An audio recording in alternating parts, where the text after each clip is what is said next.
TCP IP reference model. TCP IP का मतलब है, अभी ये जो टीसीपी आईपी ने आया कहां से, ये आपको जान के बड़ी खुशी होगी, क्योंकि ये जो मॉडल है, ये अगर सारे वाइड एरिया नेटवर्क इनके दादाजी के बारे में बात करें, ग्रैंड पेरेंट के बारे में बात करें, जो आरपानेट था, क्योंकि आपको पता है पहले आरपानेट आया, फिर एनएसएफ नेट आया, फिर एएनएस नेट आया, ऐसे करते करते पूरा इंटरनेट बना। आज का जो इंटरनेट है उसके भी ये दादा है, यानी कि परदादा है, कह सकते हैं। टीसीपी आईपी रेफरेंस मॉडल वहां भी यूज होता था। तो आरपानेट का काम ये था, आरपानेट एक रिसर्च वाला काम था, जिसको department of defence United states ने कहें कि उसको बनाने की शुरुआत की थी और स्पॉन्सर किया था, ठीक है जी, पैसा दिया था। इसका काम ये था कि बहुत सारी जो यूएस की यूनिवर्सिटीज है, गवर्नमेंट के इंस्टॉलेशन है, वो सब आपस में जुड़ जाएं टेलीफोन लाइंस के थ्रू। अब जैसे ही सैटेलाइट और रेडियो नेटवर्क भी आए, इसको जोड़ा गया। अब अभी के जो प्रोटोकॉल चल रहे थे, मैं टीसीपी आईपी के बारे में बात नहीं कर रहा हूं अभी ये समझिए कि शुरुआत कहां से हुई। जो प्रोटोकॉल चल रहे थे उनके साथ काम करना थोड़ा मुश्किल हो गया, क्योंकि कहां आप पीएसटीएल लाइन पे नॉर्मल सिस्टम्स को जोड़ रहे हैं, कहां आप रेडियो और सैटेलाइट के भी प्रोटोकॉल्स जोड़ना चाहते हैं, वहां इंटरकनेक्शन में दिक्कत होने लगी। तो उसके कारण ये जो मॉडल आप देख रहे हैं उसकी उत्पत्ति हुई, ये आया। और सबसे पहले जो आया इसमें टीसीपी आईपी का एक, ये दो अलग अलग प्रोटोकॉल है।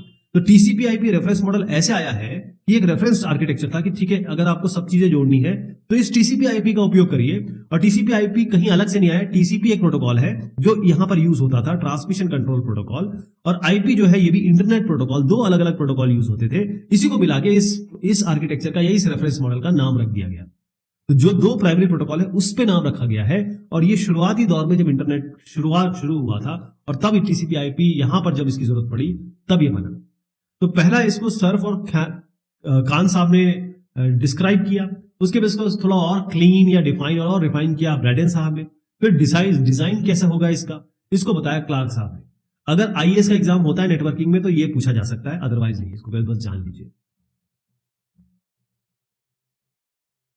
अब यहां पर टीसीपी आईपी जो रेफरेंस मॉडल है, इसमें ये वाली जो लेयर है इसको हम physical plus data link layer कह रहे हैं, लेकिन अभी हम इसको डेटा लिंक लेयर कहेंगे, यानी कि लोएस्ट लेयर होती है। इसमें केवल 4 लेयर, 7 लेयर होती थी आईएसओएसआई में। उसमें जो एप्लीकेशन है, सेशन है, प्रेजेंटेशन है, उन सबको जोड़ दिया गया, ठीक है, उन सबको एप्लीकेशन बना दिया गया। तो 7 में अगर आप 3 को जोड़ दें तो कितना बना, 7 में 3 को जोड़ दें तो कितना बचता है आपका 4। तो ये जो 3 को जोड़ा ना, ये 1 हो गया, यानी ये 1 लेयर हो गई और बाकी फिर 3 बची। तो इसको मिला के 1 और 3 4 बनता है, ऐसे लेयर बनती है इसमें। तो बेसिकली वो 3 लेयर को जोड़ दिया गया आईएसओएसआई के, और एप्लीकेशन कह दिया गया, क्योंकि काम भी उनका वही था। अब डीओडी की एक रिक्वायरमेंट थी कि भाई कोल्ड वॉर चल रहा था उस जमाने में, अगर ऐसा हो गया कि भाई हम यहां से यहां तक नेटवर्क में बात कर रहे हैं और बीच में कोई नोड है और इसको किसी तरीके से ब्रेक कर दिया गया, तोड़ दिया गया, इसको तबाह कर दिया गया, तो हम बात कैसे करेंगे। तो वहीं पर बात आई कि भाई देखो ऐसा है कि अलग अलग पाथ होते हैं, यहां से पैकेट भेजा जाए और पैकेट को ऐसा भेजा जाए कि अगर कोई लिंक ब्रेक भी हो जाए तो भी ये दूसरी लिंक से डेटा पहुंच जाए। इसको पैकेट स्विचिंग नेटवर्क कहते हैं। और कनेक्शन अगर हम स्थापित कर ले और कनेक्शन ब्रेक हो जाए तो बड़ी दिक्कत हो जाएगी। तो ये इस पैकेट्स को ऐसा भेजा जाए कि कनेक्शन लेस हो, यानी कि कोई पहले से कनेक्शन स्थापित करने की या परमानेंट कनेक्शन स्थापित करने की आवश्यकता ना हो। यही से शुरुआत हुई। इसमें जो लोएस्ट लेयर आप जो देख रहे हैं इसको हम लिंक लेयर कहेंगे। ये बताता है कि कौन सा लिंक, मतलब लिंक जो हो गए, जैसे सीरियल लिंक हो गए या फिर कोई क्लासिकल इथरनेट ही ले लीजिए आप, इनको क्या करना है, ताकि इनका काम बताता है लिंक लेयर कि भाई क्या इन लेयर को करना है, इथरनेट को क्या करना है, सीरियल लाइन को क्या करना है, ताकि ये कनेक्शन लेस काम हो सके। जो मैंने आपको बताया पैकेट स्विचिंग का कनेक्शन लेस काम हो सके, वो ये बताता है लिंक लेयर कि आपको करना क्या है। जो अलग अलग कम्युनिकेशन की लिंक्स होगी, फिजिकल मीडियम की लिंक होंगी, उनको करना क्या है। ध्यान रखिए, अगर इसका काम यही है तो लिंक लेयर कोई लेयर नहीं है, ये एक तरीके से होस्ट और ट्रांसमिशन लिंक के बीच में इंटरफेस है। यानी होस्ट मतलब हो गया कंप्यूटर्स, ट्रांसमिशन लिंक हो गई यानी कि आपका कोएक्सियल केबल हो गई या फाइबर लिंक केबल हो गई, जो भी है, जो भी कम्युनिकेशन मीडियम या फिर वायरलेस मीडियम, इनके बीच में एक इंटरफेस है। तो ये लिंक लेयर एक लेयर नहीं है बल्कि एक इंटरफेस है। टीसीपी आईपी रेफरेंस मॉडल में जो इंटरनेट लेयर है, यानी कि ये वाली लेयर है, इसका काम क्या है। इसका काम यह है कि जो आईपी पैकेट्स हैं, आईपी के जो पैकेट्स हैं, उनको वहां भेजना जहां इनको जाना चाहिए, जहां इनको भेजा गया है। इसको समझने के लिए एक स्नेल या मेल सिस्टम देखिए। स्नेल या मेल सिस्टम का मतलब यह है कि एक बंदे ने क्या किया, वो करता क्या है, उसके पास बहुत सारे लेटर्स हैं, ये लेटर्स नहीं है बल्कि पैकेट समझ लीजिए इसमें नेटवर्किंग की भाषा में। वो क्या करता है, लेटर मेल बॉक्स में ड्रॉप कर देता है, ठीक है, एक कंट्री जो इसकी कंट्री है, मान लीजिए कनाडा में ड्रॉप करता है। अब ये भेजता है इसको इंडिया में। अब ये जो भेजे हैं वो या तो कि तीनों के तीनों पहुंच जाएंगे, 1 2 3, या 2 पहुंच जाएंगे या 1 पहुंच जाएगा, यानी कि इनमें से कोई ना कोई पहुंच जाएगा या सारे पहुंच जाएंगे, ये आप मान सकते हैं।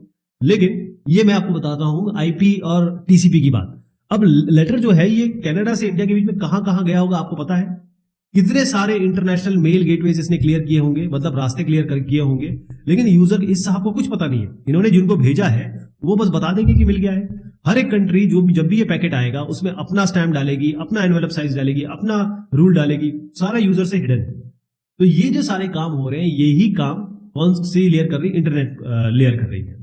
इंटरनेट लेयर ये बताएगी कि भाई पैकेट का साइज क्या होना चाहिए, पैकेट का फॉर्मेट क्या होना चाहिए, प्रोटोकॉल कौन सा यूज करना है। ऑफिशियल पैकेट फॉर्मेट बताती है ये, और कौन से प्रोटोकॉल से इसको यहां से वहां तक भेजना है। और वो कौन सा प्रोटोकॉल है? वो है internet protocol, IP protocol.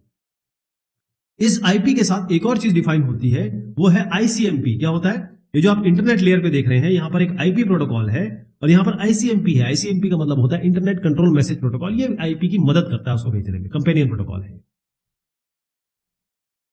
TCP IP reference model में ट्रांसपोर्ट लेयर पे आ गए हम। यहां पर आप दो चीजें देख रहे हैं, एक टीसीपी है ट्रांसमिशन कंट्रोल प्रोटोकॉल, एक आप देख रहे हैं यूडीपी, यूजर डेटा ग्राम प्रोटोकॉल। तो ट्रांसपोर्ट लेयर का मतलब यह है कि अब जो पीयर एंटिटीज है, यानी कि यहां पर अगर दूसरा एक प्रोटोकॉल स्टैक बना दूं तो ट्रांसपोर्ट कैसे बात करेगी, एप्लीकेशन कैसे बात करेगी, इंटरनेट कैसे बात करेगी, वो ये बताएगा। मतलब end to end transport protocol TCP UDP यहां डिफाइन किए गए हैं ताकि सोर्स और डेस्टिनेशन, यही सोर्स है ये डेस्टिनेशन है, आपस में कन्वर्सेशन कर सके, बातें कर सके, डेटा का आदान प्रदान कर सके। अब दो ये जो एंड टू एंड प्रोटोकॉल इन्होंने डिफाइन किए, एक है इसमें टीसीपी यानी कि ट्रांसमिशन कंट्रोल प्रोटोकॉल, और दूसरा है इसमें यूडीपी यानी कि यूजर डेटा ग्राम प्रोटोकॉल। अब इसको समझने की कोशिश करिए कि इसमें ये इन्होंने कहा क्या है। टीसीपी का मतलब है रिलायबल कनेक्शन ओरिएंटेड प्रोटोकॉल है, यानी कि जब आप टीसीपी का यूज करेंगे तो इनके बीच में एक बकायदा लिंक बनेगी, प्रॉपर कनेक्शन ओरिएंटेड है ये। और बाइट स्ट्रीम का बताया था मैंने कि इसमें मैसेज जो होता है उसकी बाउंड्री डिफाइन नहीं होती, तो एक मशीन से दूसरे मशीन तक बगैर एरर के बिट्स या पैकेट्स को भेजना, ये काम होता है टीसीपी का, है ना। जो इनपुट बाइट स्ट्रीम है वो कितने भी बिट्स हो सकते हैं इसमें, जैसे 10111011। अब इसको कितने में डिवाइड करना है? ऐसे डिवाइड करना है, कैसे डिवाइड करना है ये डिफाइन करेगा डिस्क्रीट मैसेजेस में। और ये डिवाइड करके किसको भेजता है? इसका काम है इंटरनेट लेयर को भेजना। मतलब मान लीजिए ये आपके 8 बिट है, इसको 4-4 करके इंटरनेट लेयर पे भेजना, ये किसका काम हो गया? ट्रांसपोर्ट लेयर का काम हो गया। अब डेस्टिनेशन पे, इस जगह पे जो टीसीपी रिसीव कर रहा होगा, मतलब टीसीपी प्रोसेस रिसीव कर रहा होगा, उसका काम क्या होगा कि इन दोनों को जोड़ देना और फाइनली इसको 1011 ऐसे बना देना। ये जो एक है वो अगले के साथ जुड़ेगा, ठीक है जी। डेस्टिनेशन का काम ये है कि इसको जोड़ना और ले लेना। टीसीपी एक और काम करता है, वो फ्लो कंट्रोल को हैंडल करता है। फ्लो कंट्रोल का मतलब ये है कि एक मान लीजिए मशीन है बहुत जबरदस्त तरीके से भेज रही है, दूसरी उसको इतनी झेल नहीं पा रही है, उसकी स्पीड इतनी है कि वो उसको इतने सारे पैकेट्स को हैंडल कर सके। इसको हम कहते हैं स्वैम्पिंग, फ्लडिंग या ओवरवेलमिंग। इन सबको रोकने का काम भी टीसीपी करती है, हैंडल करने का काम। अब आते हैं हम यूडीपी पे। यूडीपी इससे उल्टा हो गया। यूडीपी एक तो अनरिलायबल है, ये अनरिलायबल गलत शब्द नहीं है यहाँ पर। अनरिलायबल का मतलब ये है कि आप कोई भी कनेक्शन स्थापित नहीं करेंगे, कनेक्शन लेस है, और जब भी आप डेटा भेजेंगे तो आप ये डेटा किस रास्ते से जा रहा है, कहां से जा रहा है, आपको इससे कोई मतलब नहीं है, बस डेटा जाके पहुंच जाएगा। हो सकता है कुछ डेटा इसमें गिर भी जाए, यानी लॉस भी हो जाए, ये हो सकता है। कई सारे लोग जो है टीसीपी का जो सीक्वेंसिंग है या फ्लो कंट्रोल है, क्योंकि टीसीपी सीक्वेंसिंग फ्लो कंट्रोल में बहुत सारी हर एक बात की आती रहती है, एक्नॉलेजमेंट आती रहती है। हर चीज की एक्नॉलेजमेंट आते साथ ही जो ओवरहेड है या फिर कहें जो डिलेज है वो पैदा हो जाते हैं। कई ऐसे सर्विसेज हैं जिसमें आप ये डिलेज और ओवरहेड नहीं चाहते। तो जो यूजर बहुत जबरदस्त प्रॉम्प्ट डिलीवरी चाहता है उसके लिए एक्यूरेसी बहुत ज्यादा इंपॉर्टेंट नहीं है। जैसे आप जब बात कर रहे हैं फोन पे या वीडियो आपका चल रहा है, वीडियो का स्ट्रीमिंग चल रहा है, तो वहां पर यूडीपी का इस्तेमाल बहुत जरूरी है, क्योंकि वहां पर ये ओवरहेड और डिले आपको नहीं महसूस करना है। और दूसरा यह है कि अगर एक आध बीट इधर उधर हो भी जाए तो चलेगा। टीसीपी आईपी रेफरेंस मॉडल में एप्लीकेशन लेयर, जो टॉप मोस्ट लेयर है वो है application layer. TCP IP model के पास ना तो ये एप्लीकेशन, ये प्रेजेंटेशन लेयर है, ना ये सेशन लेयर। इन तीनों को कंबाइन कर दिया गया, 1, 2, 3, और इसको बना दिया डेटा लिंक लेयर या नेटवर्क टू होस्ट लेयर। या लिंक लेयर। तो इसी तरीके से 4 लेयर्स बन गई। तो इनके पास टीसीपी आईपी के पास सेशन प्रेजेंटेशन नहीं है। एप्लीकेशन लेयर के पास सारे के सारे हायर लेवल प्रोटोकॉल है जिससे आप डील करते हैं। जैसे आप देखिए, ये टेलनेट है तो बहुत शुरुआत से था। फाइल ट्रांसफर प्रोटोकॉल एफटीपी ये बहुत शुरुआत से था। एसएमटीपी ये भी बहुत शुरुआत से था। ये वाले प्रोटोकॉल, बहुत सारे प्रोटोकॉल धीरे धीरे जुड़ते गए, जैसे domain name server, domain name service, domain name system, ताकि आप जो कंप्यूटर के एक्चुअल एड्रेसेस हैं उनको होस्ट नेम को, नाम को एड्रेसेस के साथ संबंधित कर सके। HTTP हाइपरटेक्स्ट प्रोटोकॉल, इसको मैं यहां लिख देता हूं HTTP। ये है जब www आ गया, टिम बर्नर्स-ली साहब ने जब www की शुरुआत कर दी तब ये चाहिए था। फिर RTP की बारे में बात करते हैं। एक RTP है, RTCP है। ये क्या है? ये प्रोटोकॉल है कि जब रियल टाइम मीडिया आपको, जैसे वॉइस हो गया, मूवीज हो गई, पिक्चर हो गई, गाने हो गए, वो रियल टाइम डिलीवर करना है, वो RTP हो गया।